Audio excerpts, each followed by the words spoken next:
Continuamos con la segunda sesión de esta tarde.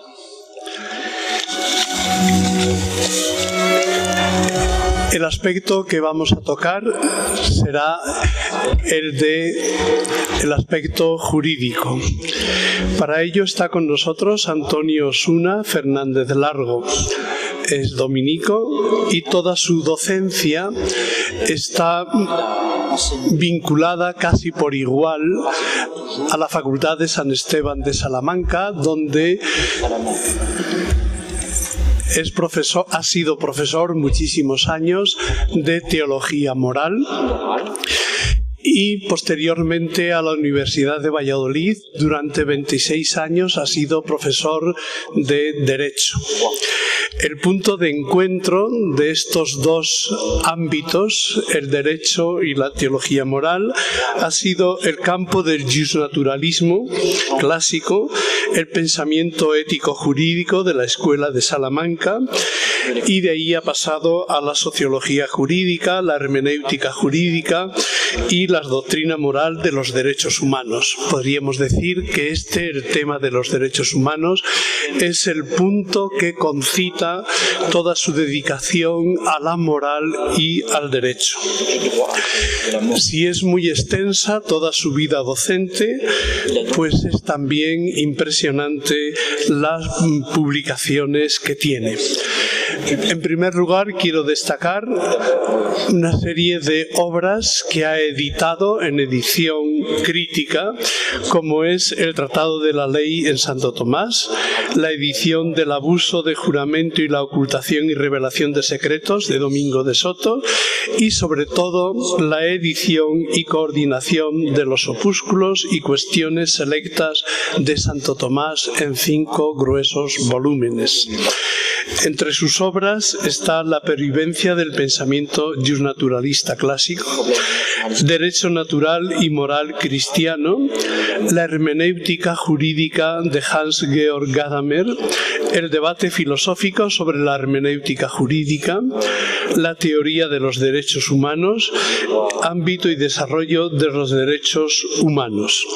Nos va a hablar del tema que tiene establecido en el programa: el derecho de gentes, historia de una lucha por una justicia universal.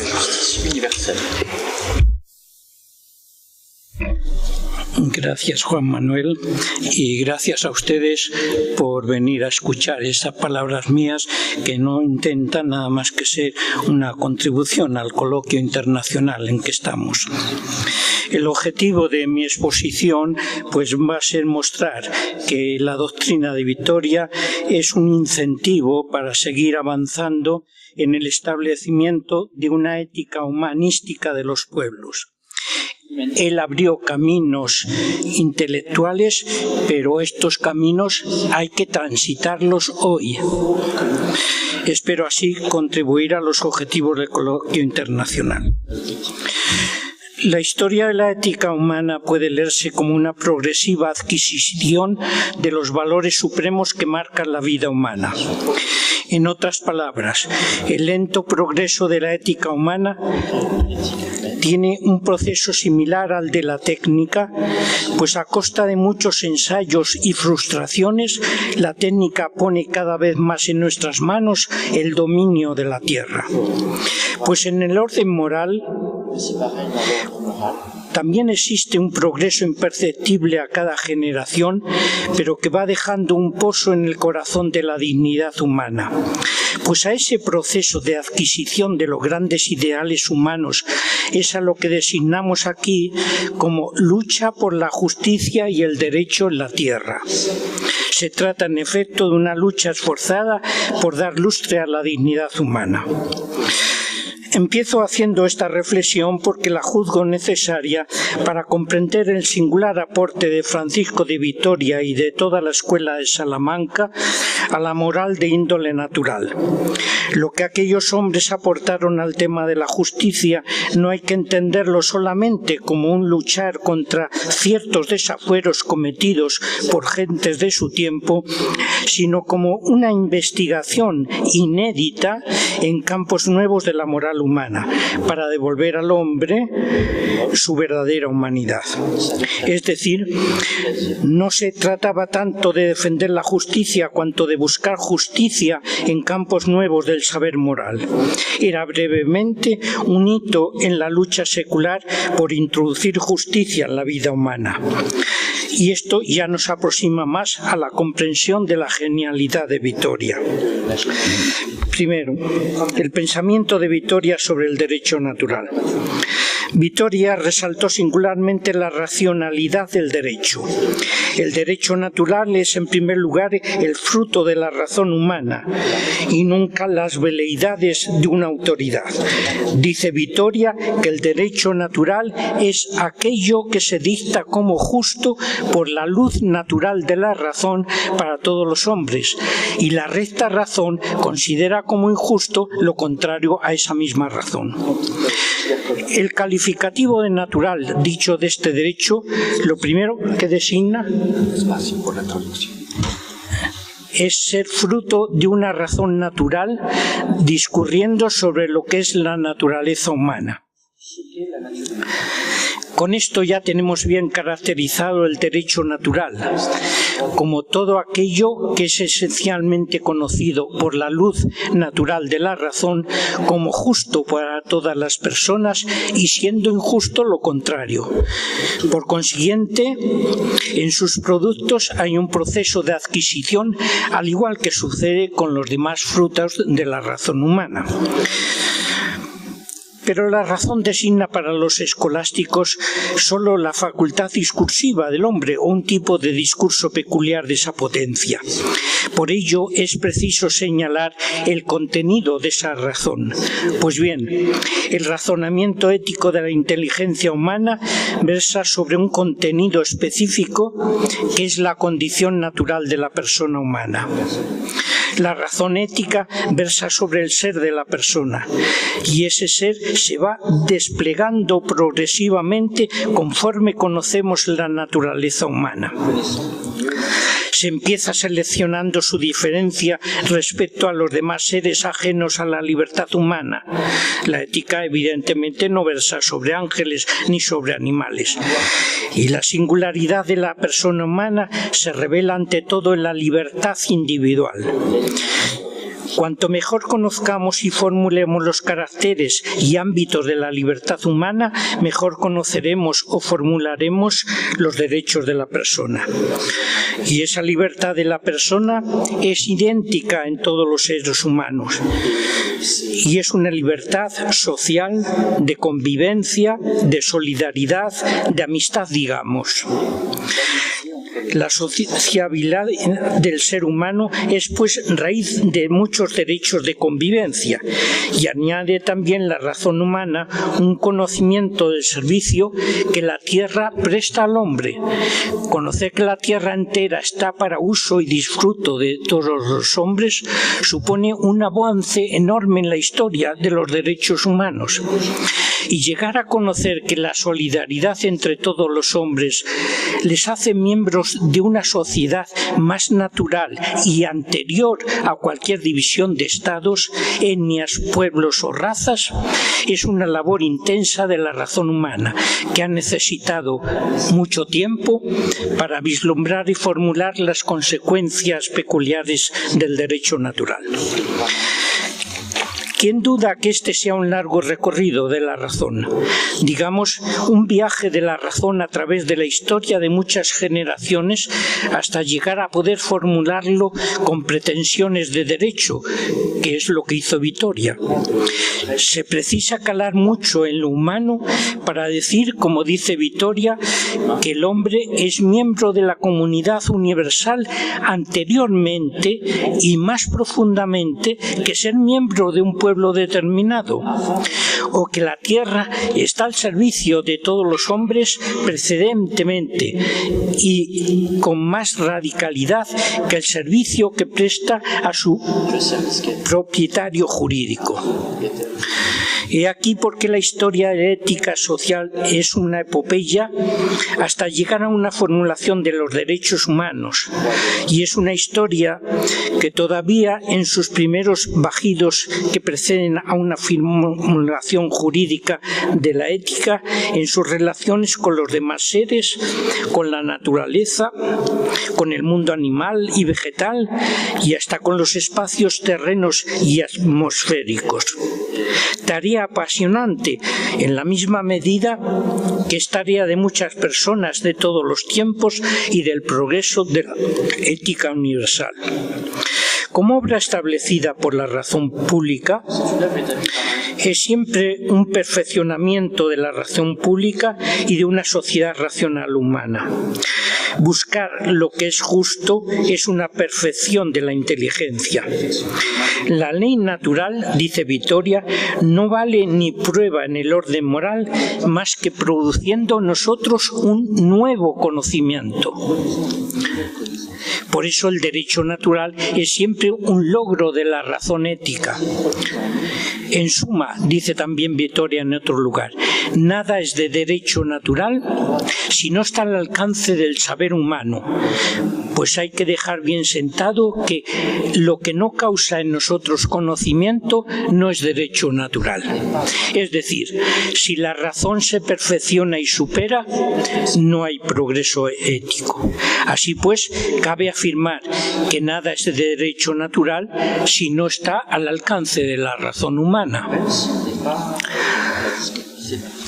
El derecho natural, por otra parte, no hay que identificarlo como hicieron los juristas romanos con lo que indistintamente persiguen animales y personas, sino con lo que conoce el hombre discursivamente, como es la razón adecuada a su propio fin. Ya antes Santo Tomás había sentenciado, como el hombre es un único animal que conoce la razón de fin y la proporción de sus obras al fin, de ahí que a esa condición de su inteligencia se le designe derecho natural. Hay que rechazar la creencia común de que el derecho natural es un derecho espontáneo y uniforme en todos los hombres.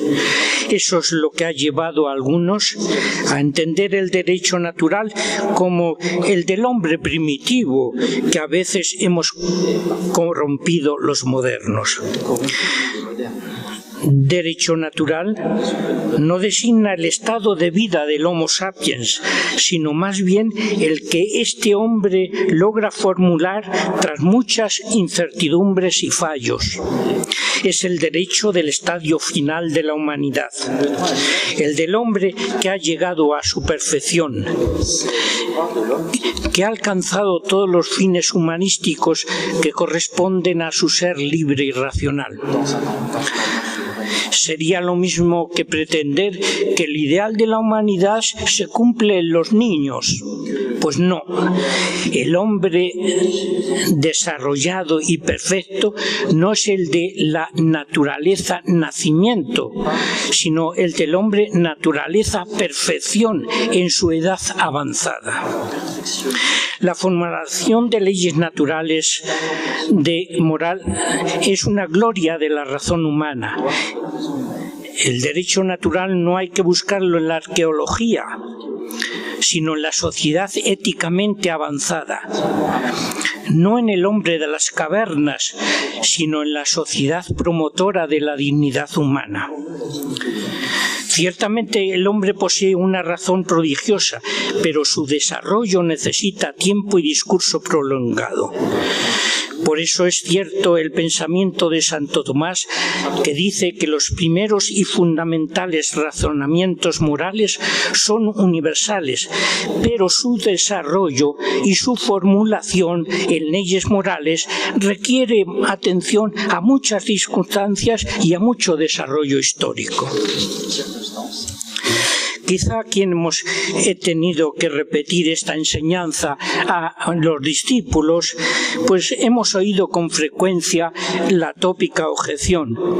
Pues, oiga usted, si esos son derechos del hombre natural, ¿cómo se explica que generaciones enteras y pueblos históricos hayan ignorado eso que usted nos dice ahora?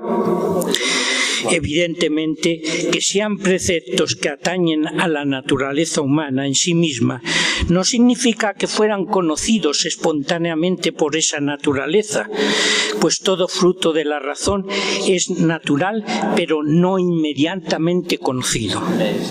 No somos de entendimiento angélico.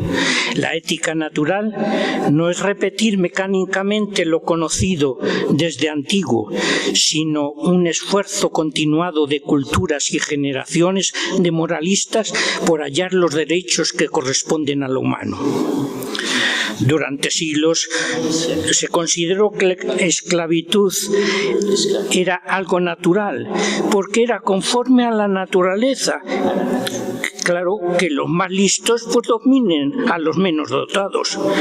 Se sostenía que la subordinación de la mujer al hombre era de derecho natural porque tal es la condición natural física de los sexos. Ya Montaigne decía que cada cual llama bárbaro al que es ajeno a sus costumbres. Y todos conocemos un texto de San Pablo en que afirma que está prohibido que la mujer acuda al culto sin cubrirse la cabeza, porque la naturaleza enseña que es una afrenta para el hombre tener una cabellera larga, y la cabellera femenina es como un velo natural. Uno se extraña de tal argumentación a favor del precepto de llevar velo en las mujeres, tomada de la índole natural de sus cabellos. El derecho natural no parte de lo que es para concluir lo que debe ser, sino de lo que debe ser con gran evidencia a lo que debe ser por una razón elaborada y demostrativa. Del fin que es humano deduce los comportamientos humanos. El hombre natural de que habla el derecho natural no es el hombre de los bosques ni el del hombre primitivo, sino el hombre que toma conciencia de sus fines de perfección y de la solidaridad con todos los seres humanos y lucha por ellos en el uso de la libertad. El derecho natural, por fin, es contrapuesto al derecho positivo. Este es, según Vitoria, el que es equitativo o porque está legislado o por ser un pacto privado. Positivo no es igual, no es lo que está legislado, pues el derecho natural puede estar también legislado, sino lo que depende solo de algún tipo de beneplácito de los hombres. Natural, en cambio, es lo que viene exigido por la índole y dignidad del ser humano y no depende de la voluntad o beneplácito de los hombres. Segundo, el derecho de gentes en Vitoria. Con esta visión tan certera y reivindicativa del derecho natural y sus exigencias, no tiene ninguna dificultad entender su conceptualización de lo que es el derecho de gentes. El derecho de gentes está en la órbita del derecho natural. Es exigido por la condición del humano y es válido para todos los hombres en lo referente a su comportamiento con los demás hombres de cualquier sitio o condición que sean. Pero el derecho de gentes tiene como propio no ser el puro y originario derecho natural, sino algo deducido, experimentado o comprobado por los hombres en la historia. La escolástica subrayó mucho esta distinción del natural, comparándole con la distinción del hábito de los primeros principios del orden moral y el hábito de los primeros principios, la sindéresis, claro, y el hábito de las conclusiones derivadas de esos principios, que es la ciencia moral. Es una idea cierta y que todavía nos puede servir para separar lo originariamente natural en el orden ético y lo elaborado motivado por la razón, aunque estas distinciones, comprendamos, son escolásticas y no se les presta atención alguna en la moral actual. Un ejemplo tomado el mismo Vittoria nos ayudará a comprenderlo. Él ha afirmado que en principio todas las cosas son comunes y puestas al servicio de los hombres, y esto sería un principio de derecho natural. Pero la experiencia de la humanidad histórica, el modo de proceder corriente de las personas y la tradición en el modo de apropiarse de las cosas razonan que el mejor modo de estar las cosas al servicio del hombre es un régimen de propiedad privada. Por consiguiente, la propiedad privada es derecho de gentes, pero no es un derecho natural. Lo dice claramente. En un principio las cosas eran comunes. La división de las cosas y la propiedad de las cosas nacieron por el consentimiento de los hombres para evitar luchas y disensiones. Este argumento pues lo olvidaba mucho, sobre todo los romanos pontífices, las primeras encíclicas, que intentando pues atacar el comunismo y demostrar que va contra el derecho natural, pues no se dan cuenta que ya Vittoria y Santo Tomás también había dicho que la posesión común de las cosas no es de derecho natural. Bien, pero en la definición de este derecho de gentes ocurre una formulación inquietante en Vittoria. Se introdujo en Vittoria y sus sucesores una terminología y expresiones que resultan confusas y a muchos ha inducido a error. Y es sencillamente que explican el derecho de gentes como un derecho positivo, positum, por la razón discursiva humana, y así se diferenciaría del derecho natural primario y espontáneo que se encontraría también en comportamientos instintivos de los animales. Tal explicación rebuscada, comprendemos, y ambigua por otra parte, servía a Vittoria y a sus seguidores para salvar la letra material de textos de juristas romanos y algunos autores cristianos como San Isidoro en sus etimologías. Así había procedido Santo Tomás en muchas ocasiones, salvando por los pelos las autoridades antiguas. Pero esta terminología imprecisa y, digamos, claramente equívoca, no debiera usarse. La siguieron los profesores de la Escuela de Salamanca, todos unánimemente, porque lo había dicho Vittoria, pues ellos dijeron lo mismo. Y tenemos durante todo el siglo XVI, desde Vittoria, Cano, Soto, Medina, Báñez, hasta Suárez, hasta el final, siguen también repitiendo exactamente lo mismo. Bien, pues esta manera ambigua de expresarse, Vittoria y sus sucesores, ha causado escándalo en los fieles guardianes del tomismo puro y aristotélico, pues piensan que el derecho natural y el derecho positivo son formas contrapuestas y adecuadas del derecho, por lo cual no cabría hablar de derechos naturales positivos.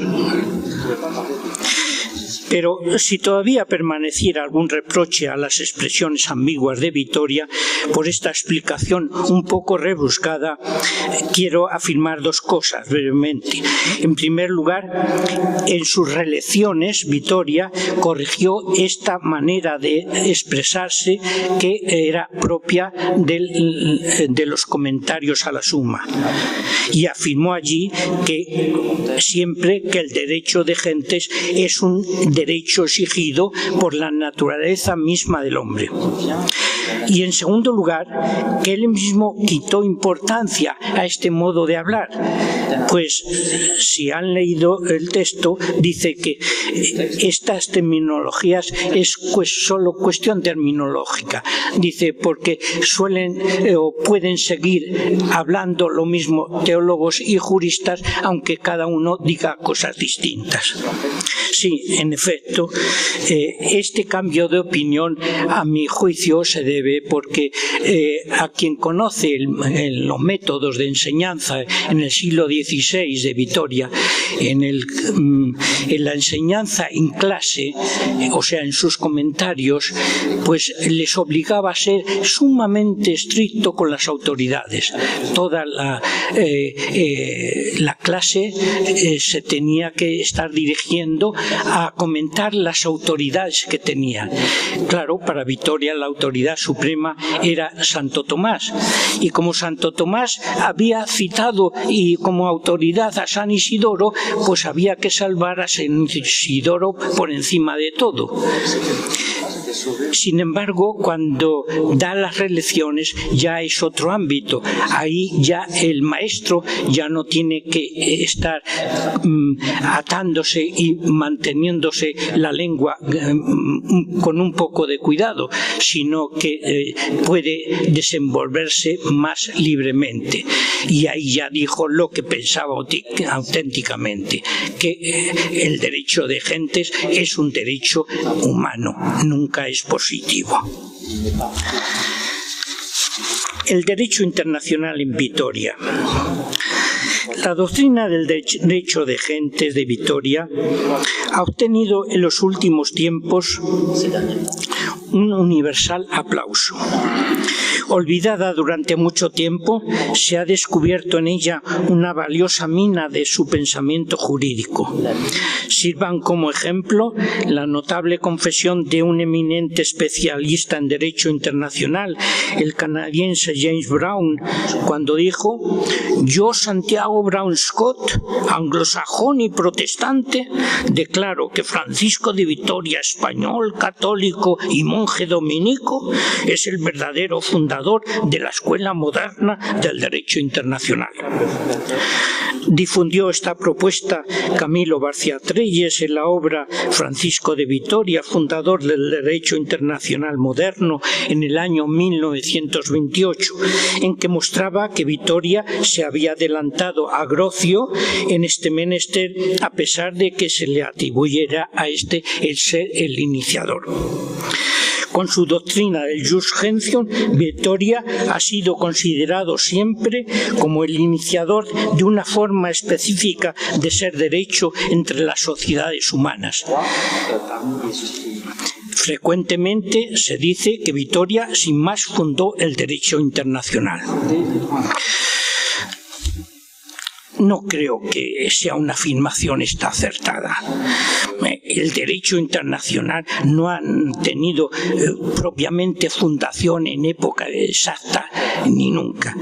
Cuando Hammurabi logró pactar con todas las ciudades independientes del Tigris y el Éufrates y crear entre ellos una nueva unidad política de 2000 años antes de Cristo, o cuando ya en la larga lucha de griegos y troyanos ambos establecen leyes de guerra que deben ser respetadas por los enemigos encarnizados de ambos pueblos, pues ya existía el derecho internacional.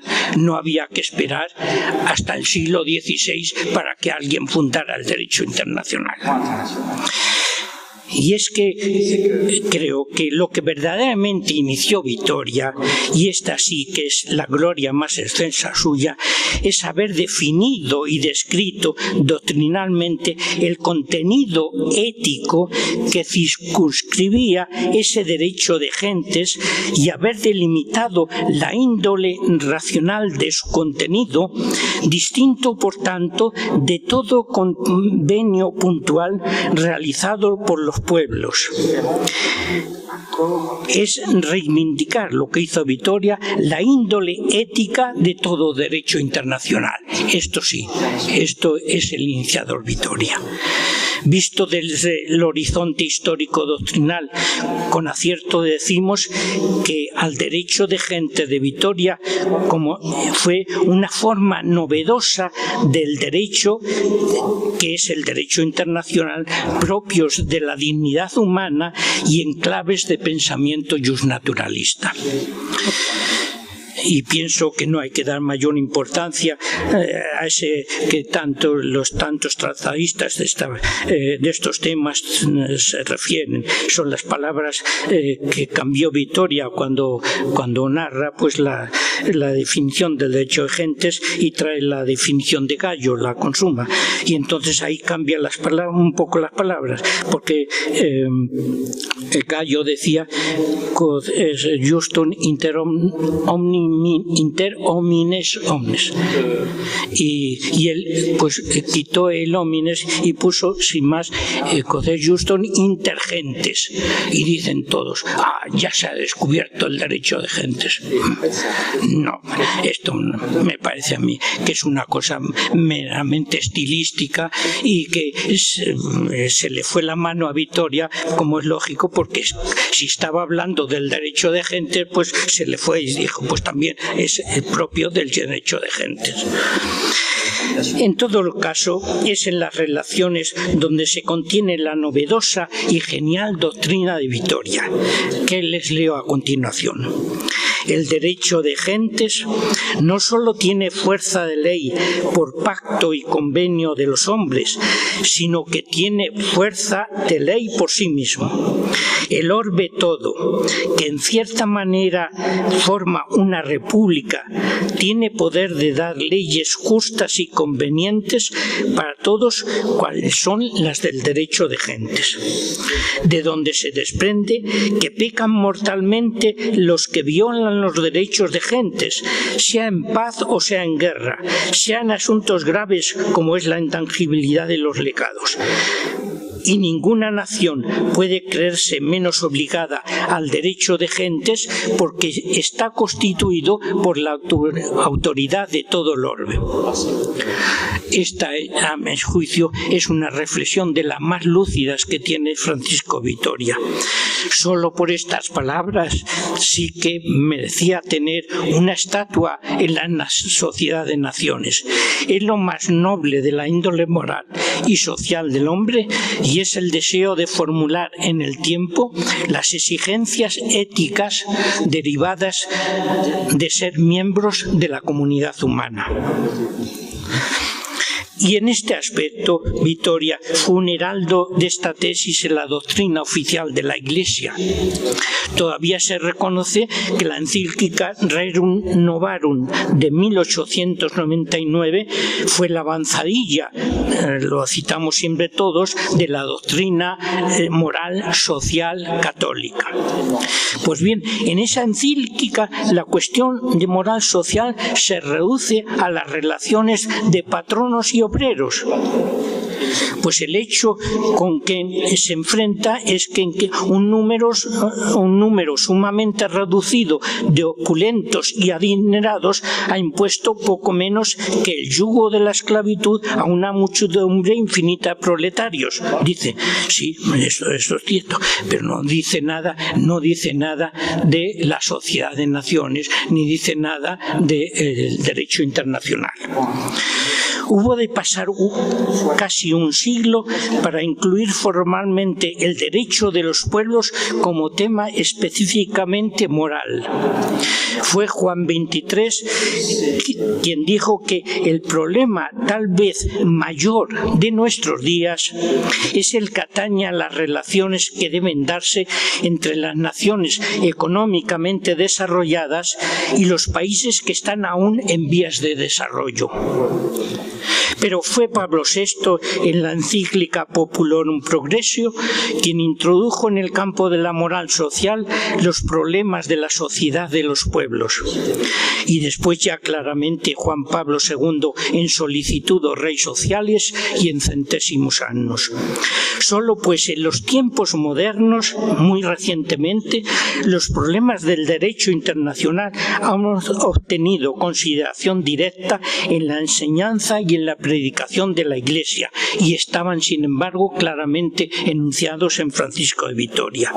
Hay pues que retrotraerse a la escuela de Salamanca para encontrar un tratamiento de los problemas morales internacionales. Es otra razón más para comprender su actualidad. Son pues en tiempos muy recientes.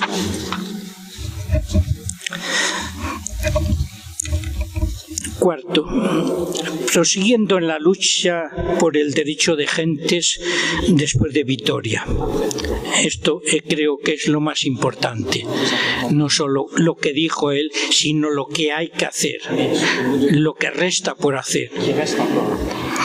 La razón humana, discurriendo sobre los ideales morales de una sociedad de pueblos, tiene un trabajo histórico y progresivo de incalculable desarrollo y extensión.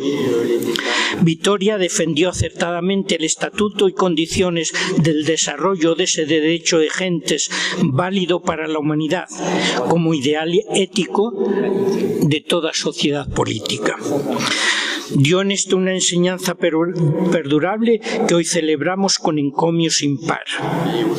Pero el trabajo de la razón humana, buscando esas leyes del derecho entre las gentes, ha seguido su desarrollo y debe continuar, pues apenas hemos avanzado en su construcción. Por ello, no nos parecen acertados los esfuerzos en hallar en Vitoria los detalles y las configuraciones y las exigencias del moderno derecho internacional, como si él fuera la fuente necesaria y única de todo el progreso de derecho de gentes y no un hito histórico, aunque muy importante. Han cambiado tanto las situaciones sociales, políticas y de estructura social en estos casi 5 siglos que las grandes construcciones de Vitoria, que los historiadores admiran y nos presentan muy bien, son casi inservibles para una ética moderna de la vida pública. Para hacer ver esta índole esencialmente histórica y dependiente de cada estadio de la humanidad, que es propia de todo derecho internacional, me fijaré la atención pues en 3 grandes temas que he escogido de nuestra moral internacional. Primer tema, la ética de la guerra. Sabemos todos que fue el más certeramente y abundantemente estudiado con maestría por el teólogo salmantino y en general por toda la escuela salmantina del siglo XVI. Para empezar, me va a bastar con recordar la doctrina del Vaticano II, más cercano a nosotros.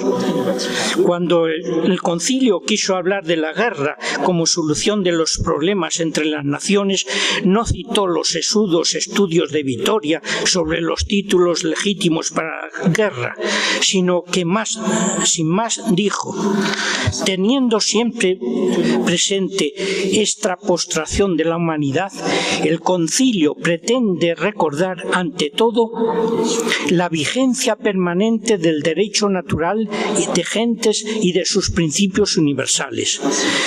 Y resume así su doctrina sobre la guerra. Este concilio declara que toda acción bélica que tiene indiscriminadamente a la destrucción de las ciudades enteras o de extensiones regiones junto con sus habitantes es un crimen contra Dios y la humanidad, y que hay que condenar con firmeza y sin vacilaciones, sin más. Y por consiguiente, sepan los hombres de hoy que habrán de dar muy seria cuenta de sus acciones bélicas, pues de sus determinaciones presentes dependerá en gran parte el curso de los tiempos venideros.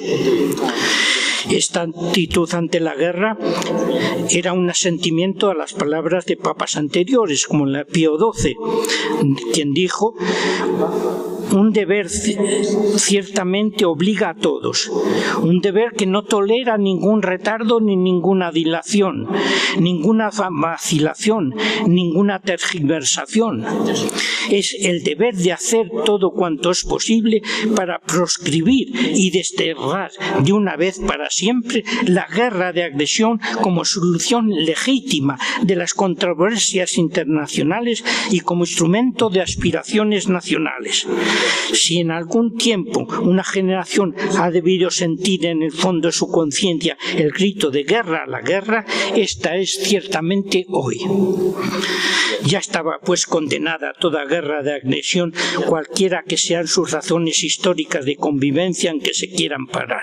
Como dijo después Juan XXIII, en nuestra época que se jacta de poseer la energía atómica, resulta un absurdo sostener que la guerra es un medio apto y legítimo para resarcir el derecho violado. Y todo esto es así, no porque fuera defectuosa la doctrina de Vitoria ni de la Escuela Salamanca sobre los títulos legítimos de la guerra, sino porque la guerra hoy designa una realidad totalmente distinta de lo que entendían por guerra esos señores. La guerra ya no es una lucha de dos ejércitos para dilucidar un litigio entre los dos ejércitos, sino es algo que enrola necesariamente a todo un pueblo con toda la población civil, ancianos, mujeres y niños, que luego serán los que más sufren en la guerra y no los soldados bien pertrechados. Se han fabricado 20.000 bombas atómicas similares a la de Hiroshima, que mató a 140.000 personas, o la de Nagasaki, que mató a otras 80.000 personas. Desde hace 50 años el hombre tiene poder para destruir toda la humanidad sobre la Tierra, si quiere, y las guerras no son más que escarceos de ese genocidio total. En las guerras del siglo XX murieron más de 150 millones de seres, que son aproximadamente el 90% de todas las víctimas de la guerra ocurridas en los tiempos modernos. Hasta las guerras del siglo pasado, solo el 10% de los muertos eran civiles, que nada tenían que ver con el conflicto bélico. Pero desde el siglo pasado, las víctimas civiles de la guerra son el 90% de los militares caídos en la guerra. Es decir, la gran mayoría de las víctimas en la guerra son inocentes y no son militares. ¿Cómo se puede hablar todavía de guerras justas? Y los instrumentos de guerra son de tal poder que aniquilan vidas y haciendas de infinidad de gentes inocentes. Nada tienen que ver aquellos inicios de la pólvora de cañones con las bombas atómicas. Bueno, recuerdo una determinación del concilio de Letrán en el siglo XII, que hace una determinación, dice: en adelante declaramos anatema a aquellos que usan la ballesta para matar a otras personas. Creía que era impropio de cristianos usar una ballesta. Pues imagínense qué diría este concilio si hoy se encontrara con la bomba atómica. O sea que se condena una ballesta porque es muy dura en matar a personas, y la bomba atómica, imagínense las personas que han matado. Bueno, lo único que puede quedar de la doctrina de Vitoria hoy, ya sustentado como tesis única, es lo que él afirma en un inciso perdido y casi sin importancia en su discurso de la reelección de potestate civili, donde se dice que hay que abstenerse de la guerra cuando los males sobrepasan los bienes a alcanzar. Pues eso es lo único que queda de todas las demás razones que está dando Vitoria. El segundo fenómeno inquietante que quería prestarle un poco atención es el derecho internacional de la inmigración. Es también un tema de suma actualidad en el derecho de gentes. ¿Qué derecho ampara ese fenómeno tan actual de miles de seres que salen de un país para tener sitio en otro totalmente distinto? Las condiciones de hambre, falta de horizontes para una vida digna, opresión política, fuerza a numerosísimas personas a buscar un nuevo lugar donde vivir alejados de su tierra y en naciones de las que se ignora hasta la lengua y las costumbres. Para ello hay que pasar por el sufrimiento de caminar miles de kilómetros, viajar en condiciones inhumanas, en barcos, aviones, o saltar vallas construidas para evitar su llegada a la Tierra. Es un fenómeno universal, con la misma universalidad de la pobreza o la falta de una vida digna. Desde los primeros desplazamientos de los seres humanos hace miles de años, el fenómeno actual hay una gran diferencia respecto a él. Las mayores migraciones humanas empezaron solo en el siglo XIX. Entre 1846 y 1875 se dice que 10 millones de individuos abandonaron su Europa de nacimiento. Pero esa cifra es muy modesta y casi pequeña respecto a las cifras actuales. Ya en el siglo pasado, 1 millón de seres emigraban de Europa, cada vez preferentemente a América. En cambio, ahora el fenómeno es la emigración de países del sur a países del norte. Es el tema más acuciante en el derecho internacional. Tras las emigraciones de Europa a América, empezaron las emigraciones del sur al norte de Europa. Actualmente se calcula que el 2% de la población mundial ya vive en lugares totalmente distintos a los que fueron su nacimiento. La migración ha dejado de ser un fenómeno de pueblos o etnias completos para pasar a ser un fenómeno de individuos aislados, y de ser un fenómeno de solo trabajadores ha pasado a ser un fenómeno de mujeres, de niños huyendo de guerras o de condiciones inhumanas. Hasta ahora, la legislación nacional de la migración lo único que han conseguido es dividir los emigrantes en dos sectores distintos, que si por una parte están los legales y por otra parte los ilegales, los sin papeles o los con papeles, los indocumentados o los documentados, con derechos totalmente distintos. Esto, aparte de plantear otros temas interesantes que no podemos ahora indicar, la identidad cultural, la convivencia ciudadana, las diferencias del estatus social, etc. Pues bien, todavía la Declaración de los Derechos del Hombre de 1948 defiende solo un derecho a emigrar, pero es dentro del propio Estado. Dice, toda persona tiene derecho a circular libremente y a elegir su residencia en el territorio del propio Estado.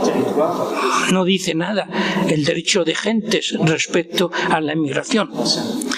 Ya más recientemente, Juan XXIII ha formulado el derecho a la emigración. Así, ha de respetarse íntegramente el derecho de cada hombre a conservar o cambiar su residencia dentro de los límites geográficos del país. Más aún, es necesario que le sea lícito, cuando lo aconsejan los justos motivos, emigrar a otros países y fijar allí su domicilio. El hecho de pertenecer como ciudadanos a una determinada comunidad política no impide en modo alguno ser miembro de la familia humana y ciudadanos de la sociedad y convivencia universal común a todos los hombres. Como dirá la Comisión Permanente del Episcopado Español, para emigrar, para mejorar es un poder emigrar para mejorar es un derecho. Tener que emigrar para vivir es una injusticia. Pues bien, Vitoria se percató de que este tema pertenecía al derecho de gentes y trató de darle una formulación, pero en las situaciones concretas de entonces, que están totalmente alejadas de lo que hoy es el fenómeno social de la migración. Porque se enuncia el principio básico. Los españoles, dice, tienen derecho a recorrer, el jus peregrinandi, aquellas tierras y permanecer allí, el jus dejendi, sin perjuicio de los bárbaros. Todo ello fundado en la idea de comunidad universal a la que todos pertenecemos de una manera anterior y superior a las nacionalidades concretas. Con razón se dice en una carta del secretario de Estado: se debe a Vitoria la enunciación de los principios de los derechos de gentes. Pues bien, Pero en realidad los conflictos de la emigración en nuestros días no pudieron ni siquiera ser atisbados por Vitoria y por consiguiente su derecho a la emigración no tiene validez en nuestro mundo. El solo cambio de, como se han dicho algunos autores, cuando él dice jus peregrinandi, dicen, bueno, pues ahora se le pone, en donde pone jus peregrinandi, se le pone jus migrandi y ya está cargado de significado para nuestros días. No es eso. No es eso actualizar los grandes autores antiguos.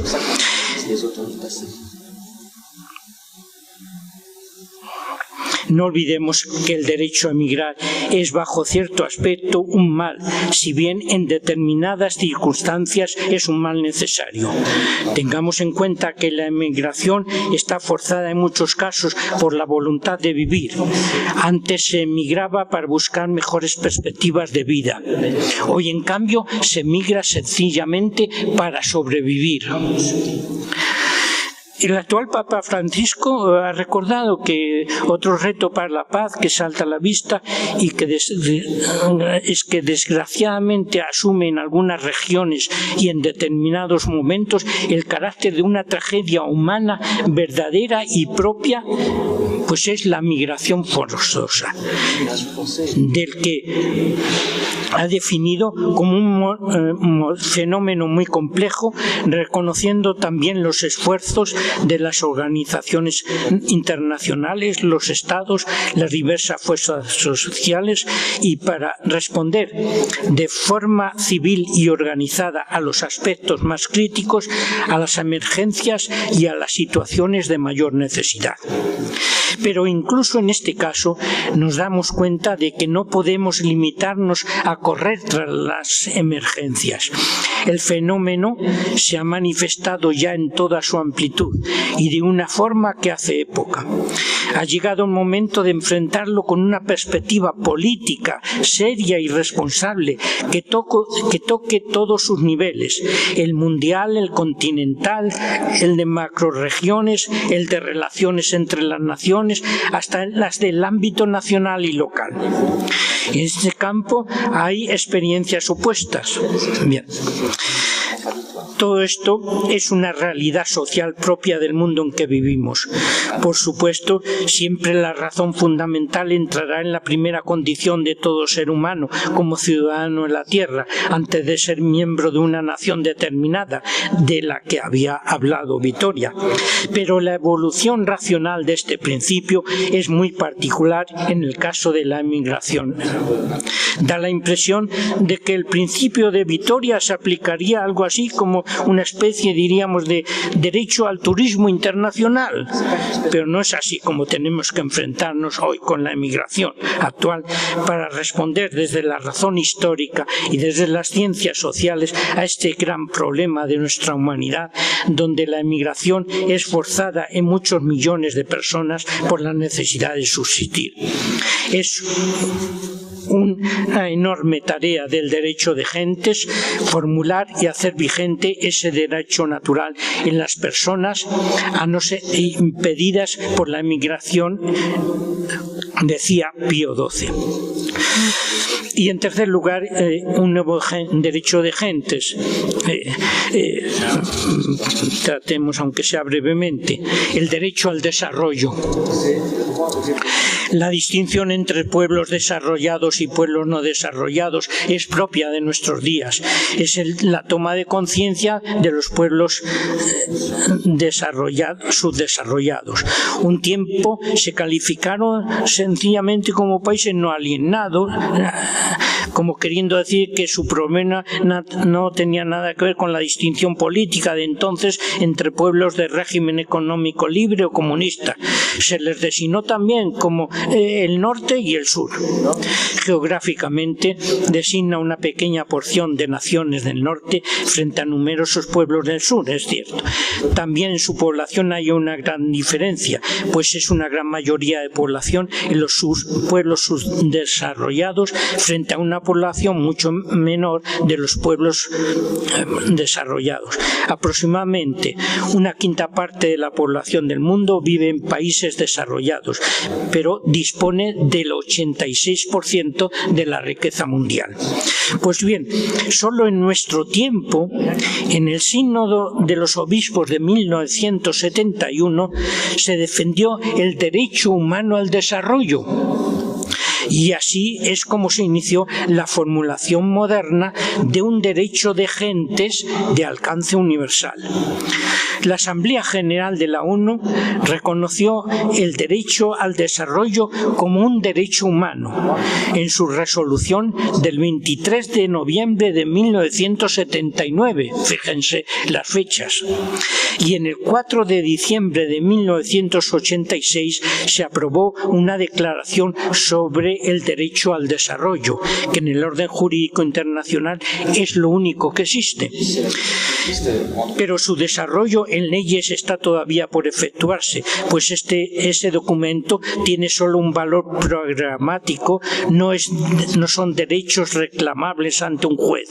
Podríamos decir en broma que el derecho al desarrollo es todavía un derecho en vías de desarrollo.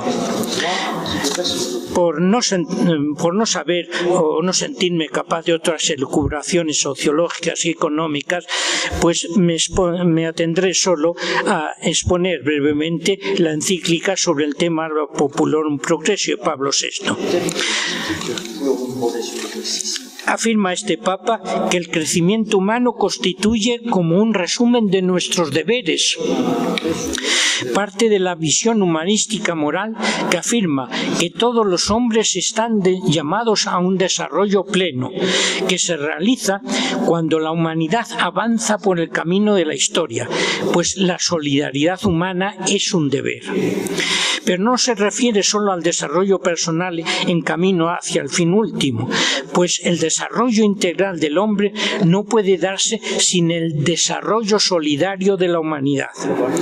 El objetivo de esa solidaridad debe ser construir un mundo donde todo hombre, sin excepción de raza, religión o nacionalidad, pueda vivir una vida plenamente humana, emancipado de todas las certidumbres que le vienen de parte de los hombres y de una naturaleza insuficientemente dominada. Las condiciones que un auténtico desarrollo de los pueblos han de cumplir son las 4 condiciones señaladas por casi todos los autores y que nosotros por aquí no podemos explicar ahora, únicamente enunciarlas. Son derecho al desarrollo participativo, derecho al desarrollo sostenible, derecho al desarrollo integral y derecho al desarrollo universal. Ya anteriormente Juan XXIII había planteado la cuestión internacionalmente. El problema tal vez mayor en nuestros días es el que atañe a las relaciones que deben darse entre las naciones económicamente desarrolladas y los países que están en vías de desarrollo. Pero la cosa se abordó con mayor profundidad en la encíclica Populorum Progressio de Pablo VI y en la Solicitudo Rei Socialis de Juan Pablo II. Ya lo denunció Pablo VI. Es evidente que la regla del libre cambio no puede seguir rigiendo ella sola las relaciones internacionales. La muestra más clara es esa lógica del mercado libre que le lleva a destruir todos los años millones y millones de toneladas de alimentos solo porque no hay quien pueda pagarlos. Pues bien, los principios de la moral enunciados en el derecho de gentes son una clara denuncia de tal situación. El destino universal de los bienes de la tierra para el servicio de los hombres está alterado.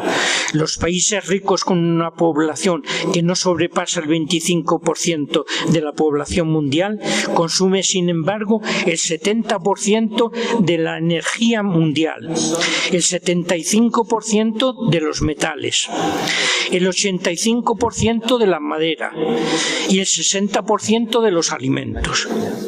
Los países ricos gozan de una situación de privilegio, pues si los bienes de la tierra se repartieran proporcionalmente a las personas, su posición se rebajaría tanto que sería ya imposible mantener. como dice el Vaticano II, los bienes creados deben llegar a todos de una manera equitativa bajo la égida de la justicia. Y Pablo VI también dice: lo superfluo de los ricos debe servir a los países pobres. La regla que antiguamente servía a favor de los más cercanos debe hoy cumplirse con la totalidad de las necesidades del mundo. Estas son, pues, las estructuras de pecado, como las llama 10 veces, cita este término, estructuras de pecado, en la encíclica Solicitudo Rei Social de Juan Pablo II.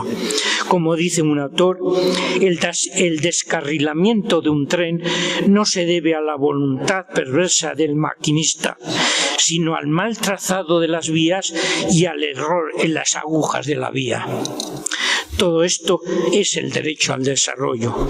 Es una expresión del Sínodo de los Obispos, como decía, de 1971, la justicia al mundo.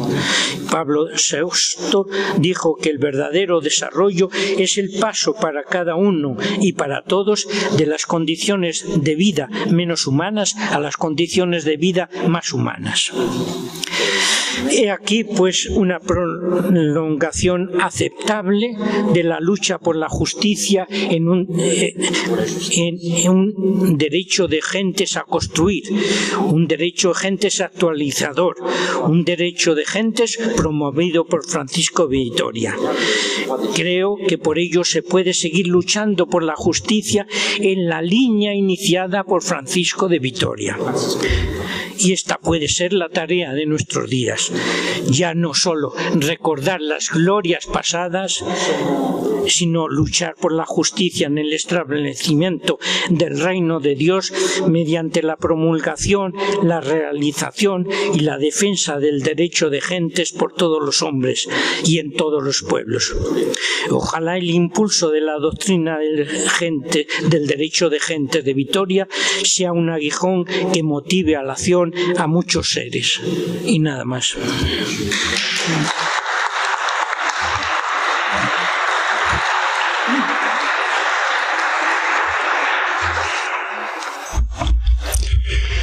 Queda abierto el diálogo. Pueden pedir la palabra.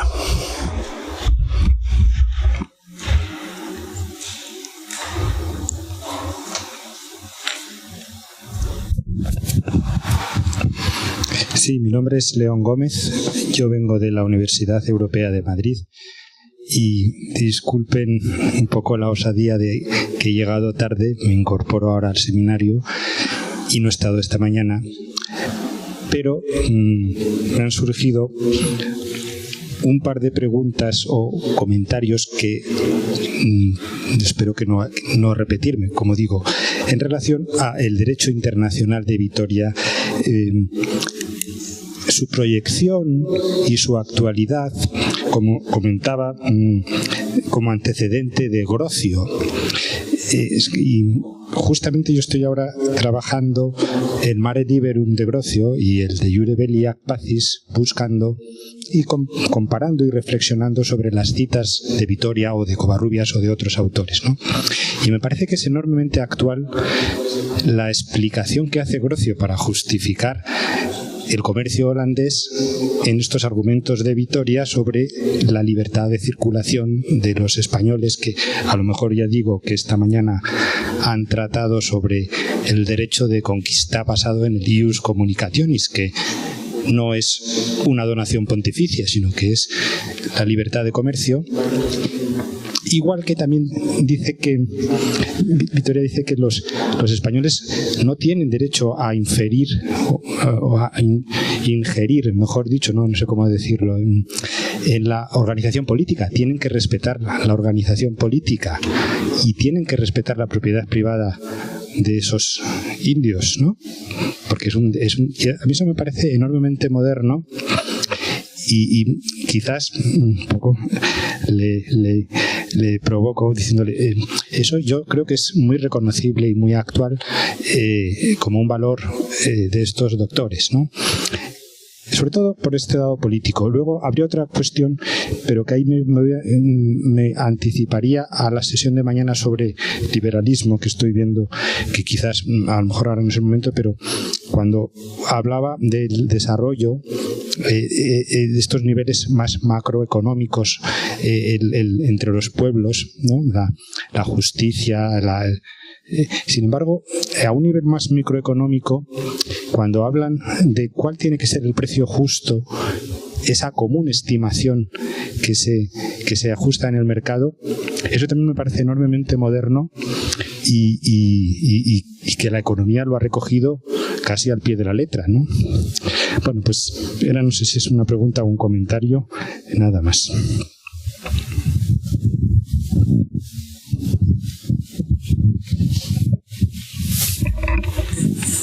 Sí, efectivamente, pienso que el tema es un tema discutido y es un tema tratado ya por tantos autores que me parece yo no puedo añadir nada nuevo.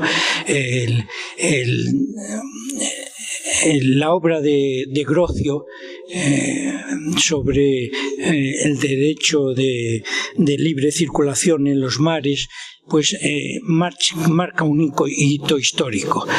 Solo los historiadores más recientes, pues lo que han logrado decir es que anteriormente a Grocio, pues ya había sido enunciado por Francisco de Vitoria, y eso pues es una cuestión de historicista que yo no tengo estudios ninguno particulares sobre eso.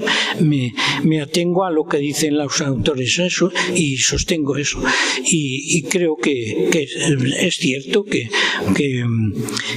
Vitoria pues ya señala estos casos.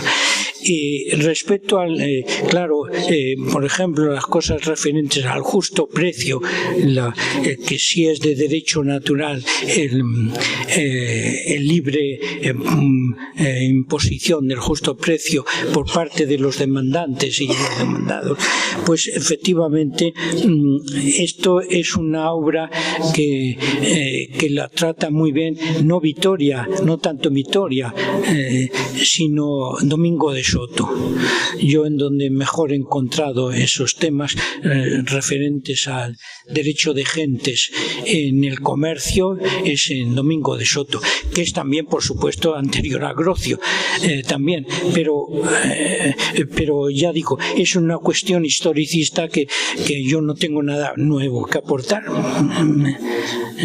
Y por eso pues, sería usted el que aporte algo. Si dice que está estudiando ese tema, pues a seguir estudiando y recibiremos con gusto todo lo que usted nos diga a este respecto.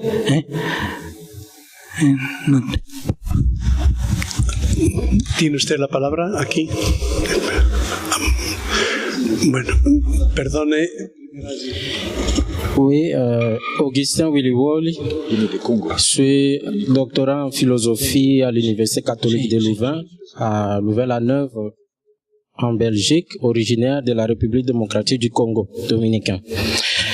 Juste une phrase dans votre exposé que je n'ai pas pu comprendre. Vous dites que les droits naturels ne parlent pas de ce qui est pour ce qui doit être. Peut-être qu'on n'a pas le même entendement ou la même compréhension. Moi, je crois plutôt que les droits naturels parlent de ce qui est, en tant qu'ils se fondent sur la nature commune aux hommes, aux êtres humains. Donc, sur un fait, sur une réalité, sur ce qui est. Et c'est juste pour une petite explication. Peut-être qu'on n'a pas les mêmes entendements.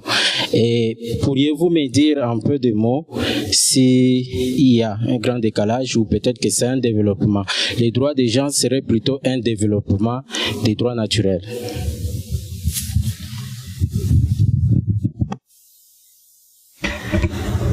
Sí, efectivamente. lo que he querido mostrarles ha sido no que el deber ser viene del derecho natural, sino que el derecho natural es la formulación y la expresión de la razón humana, estudiando cómo es la naturaleza humana. La naturaleza humana es. Y la fórmula que hace la razón humana a costa de ese es un deber ser ya. Por tanto, el deber ser no se funda, el deber ser moral no se funda, digamos, en otro deber ser anterior que llamamos natural, sino que el deber ser natural no es nada más que el enunciado de lo que es el hombre, es lo que es. Y se enuncia como un deber ser. No sé si es eso, lo he entendido bien lo que usted preguntaba.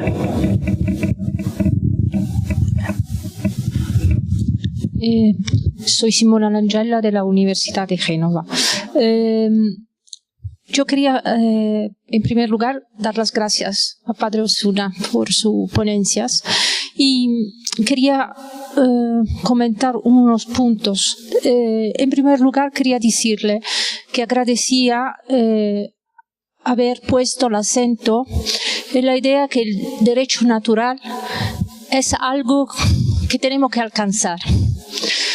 Porque yo creo que el problema primero que tenemos frente a la modernidad, presentando una idea de derecho natural, es este. Hemos puesto una idea de derecho natural, como dice Maritain muy bien, estructurada geométricamente, que no puede ser actual, que no puede servir al hombre de hoy. Entonces, subrayar la idea que el derecho de herencia es algo que se va haciendo, así como nuestra razón se va desarrollando, así como nuestra naturaleza, así como dice Aristóteles, es algo que encontramos al final, no es algo dado en origen, nuestra naturaleza es el fin por el cual cada hombre tiene que llevar a término su desarrollo. Entonces, primero esto, reevaluar actualmente la idea de un derecho natural en el sentido que usted la ha hecho. Yo creo que es una cosa muy importante. Segundo lugar, en relación al derecho de gentes y el rapporto con el derecho natural. Y en particular, cómo se desarrolla la opinión de Vittoria. Entonces usted decía en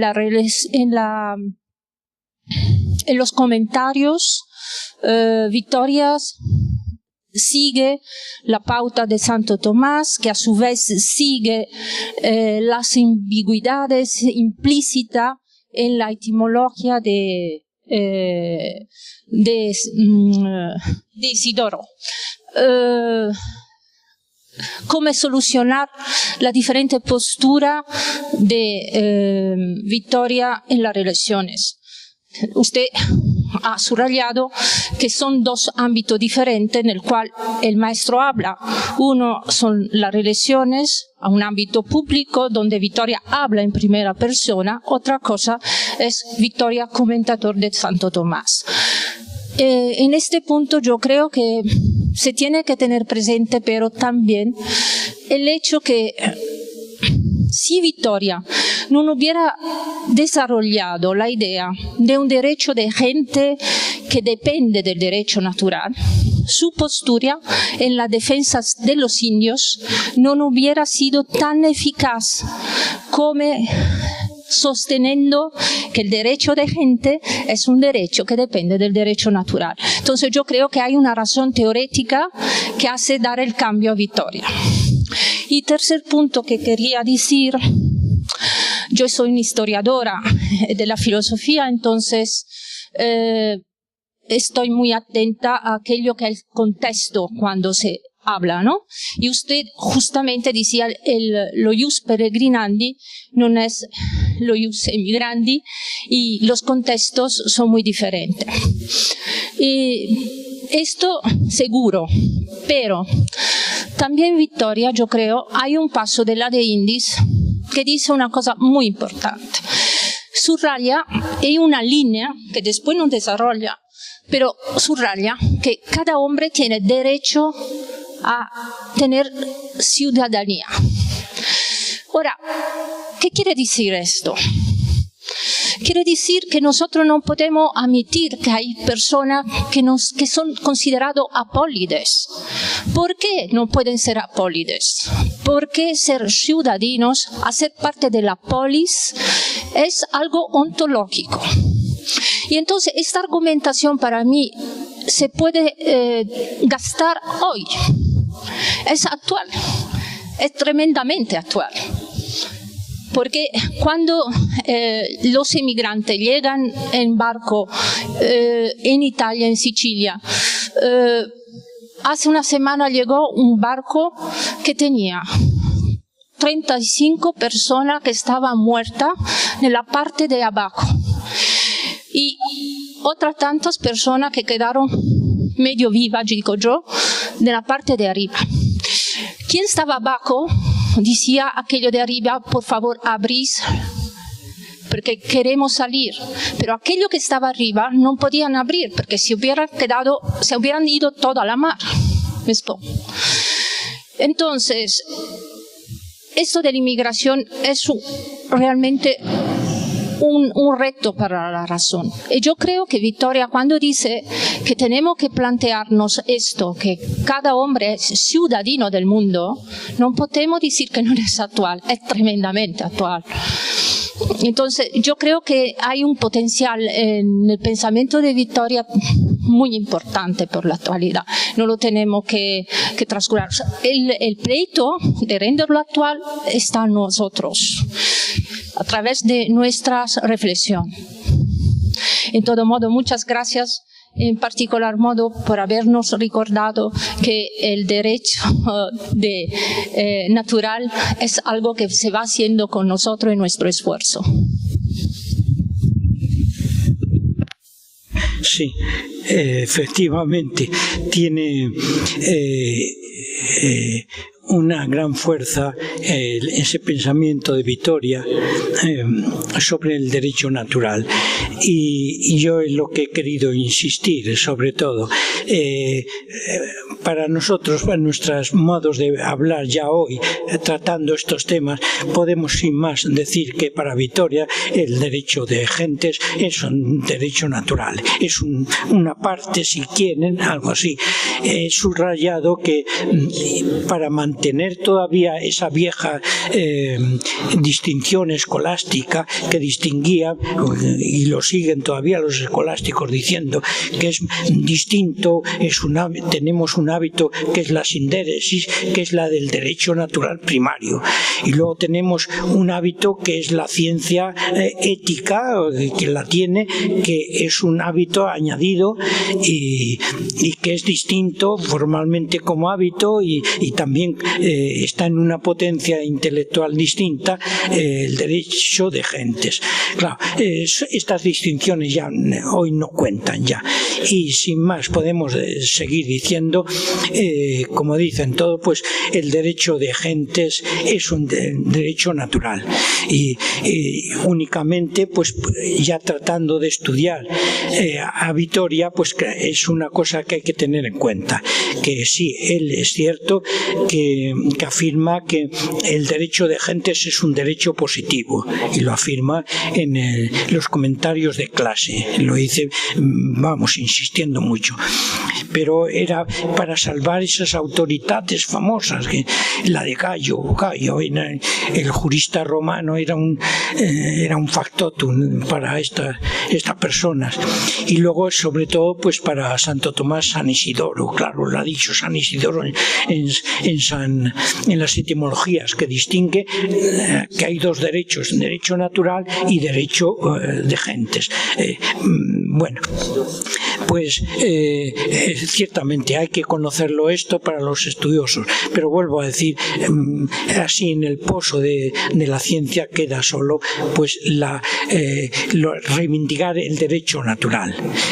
Y este derecho natural, como muy bien dices tú, pues hay que tratarlo poniendo sobre todo el acento en que no es algo viejo. Derecho natural no es una cosa que guardamos en el baúl y cuando nos parece bien lo sacamos. Hay aquí un derecho natural, mira que lo tenían los antiguos guardados. Hombre, mira, a ver si aquí... No, es una cosa que se está haciendo continuamente. O sea, y tenemos que... Hay infinidad de campos en el orden moral del internacional que son susceptibles de trabajarlo desde el punto de vista natural, y eso es lo que yo propongo.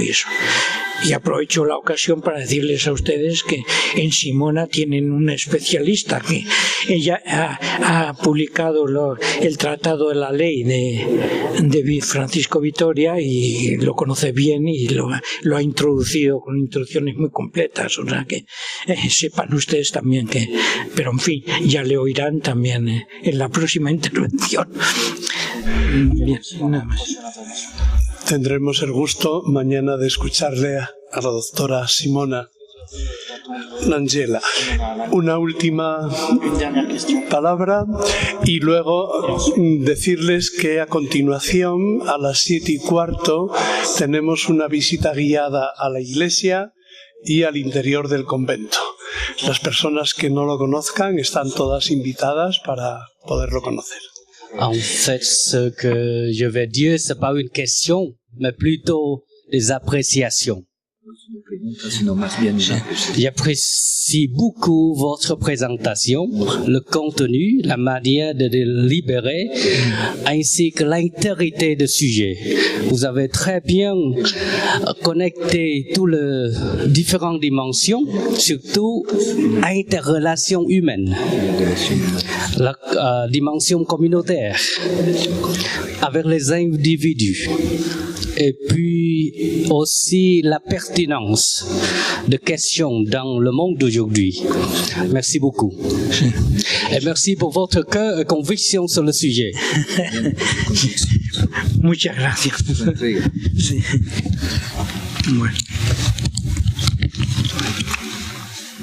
Bueno, pues nada más, un aplauso y muchísimas gracias.